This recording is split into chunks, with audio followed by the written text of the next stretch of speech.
Bon matin, ce matin, on parle de kinésiologie, de mouvement et de motricité. Comme je vous ai dit, Martin m'a mis au défi de faire une démo.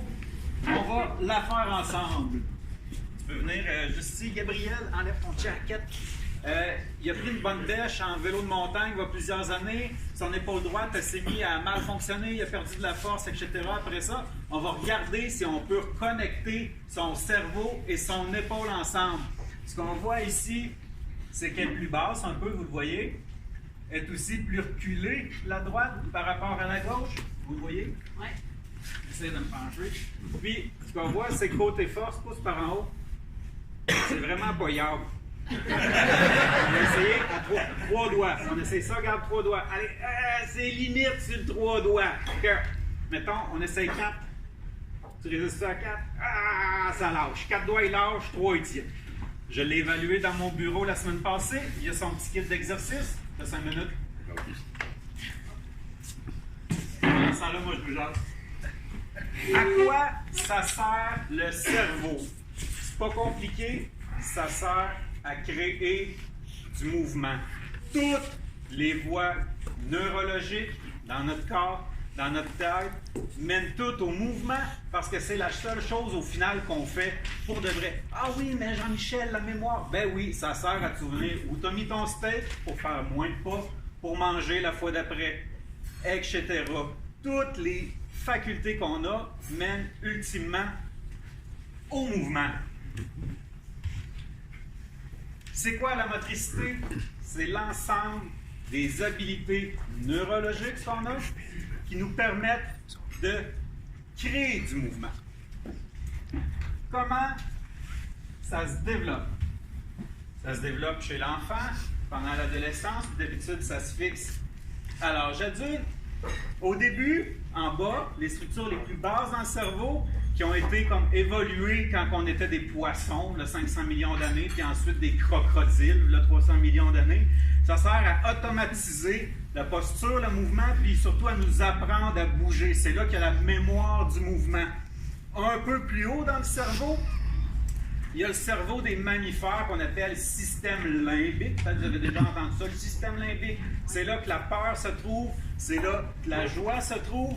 Ça permet de gérer les habiletés émotionnelles et relationnelles. C'est à cause de notre système limbique qu'on se tient en gang. C'est à cause de notre système limbique qu'on a peur quand on voit un ours et qu'on réconforte les bébés quand on les voit pleurer.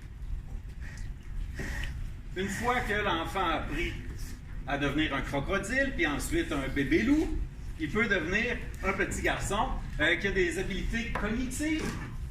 C'est quoi les habiletés cognitives? C'est ce qu'on sert en tant que professionnel, là. La mémoire à court terme, la mémoire à long terme, le raisonnement, le jugement, le langage, etc.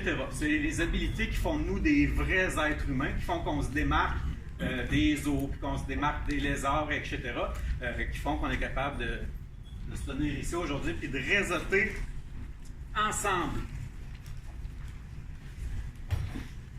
Comment ça s'entraîne? Au final, le système nerveux, ça fait 4 choses.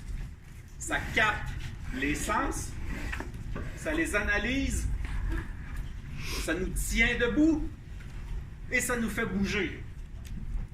Puis quand on bouge bien, mieux qu'on bouge, bien mieux qu'on va restimuler les sens. En marchant, on stimule la peau des pieds, en bougeant, on stimule les oreilles internes qui gèrent l'équilibre, etc. Donc, moi, dans mon bureau, ce que je vais faire avec mes clients, c'est que je vais faire des exercices comme Gabriel il fait présentement. Gabriel, il stimule son crocodile ancestral. C'est ça qu'on fait avec lui présentement. Surtout au niveau de ses sens. Puis, on vient faire des exercices qui ciblent chacun de ces éléments-là dans l'ordre qui est physiologique. On ne peut pas bien analyser les sens si on ne les capte pas bien. On ne peut pas bien tenir debout si on n'analyse pas bien nos sens. Et ultimement, on ne peut pas bien bouger si on ne fait pas toute la gamme d'habilités qui sont en haut de ça. Donc, dans mon bureau, étape par étape, j'entraîne les gens pour optimiser le processus neurologique, pour qu'ultimement, il y ait plus accès, il y ait mieux accès aux 3 sphères que je vous ai présentées plus tôt, le mouvement, les émotions, la cognition. C'est super bon, gars. Il n'est pas facile à faire, celle-là. Les bénéfices escomptés au niveau moteur, posture, écriture, langage, coordination, puissance, précision, on crée du rendement, ça coûte moins d'énergie bouger. Steve essaie de vous en faire dépenser 2 minutes. Moi, j'essaie de vous en faire sauver. Émotionnel, meilleure gestion du stress, affirmation de soi, meilleure humeur, etc. Au niveau cognitif, meilleur raisonnement, langage, planification, inhibition, l'habilité à se taire. Et que c'est pas facile pour certains, mais ça s'entraîne, etc.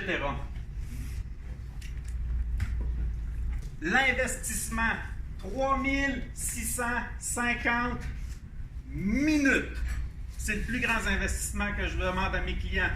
2 fois 5 minutes par jour pendant 1 an, ça fait 3650 minutes parce que c'est le temps que ça prend pour reprogrammer le cerveau et que ça soit permanent. Puis c'est ça que j'offre à mon monde. Ah, je l'avais sur moi. Minute. Ah, t'es prêt en garde? Ouais. Yes, tu peux venir. Ça roule, hein? Ouais. Donc, Gabriel a fait ses exercices qui stimulent son crocodile ancestral. On va voir s'il se tient mieux debout et s'il bouge mieux. Donc, on a regagné environ la moitié de la hauteur. Il reste un petit déséquilibre de hauteur, mais il est un peu diminué.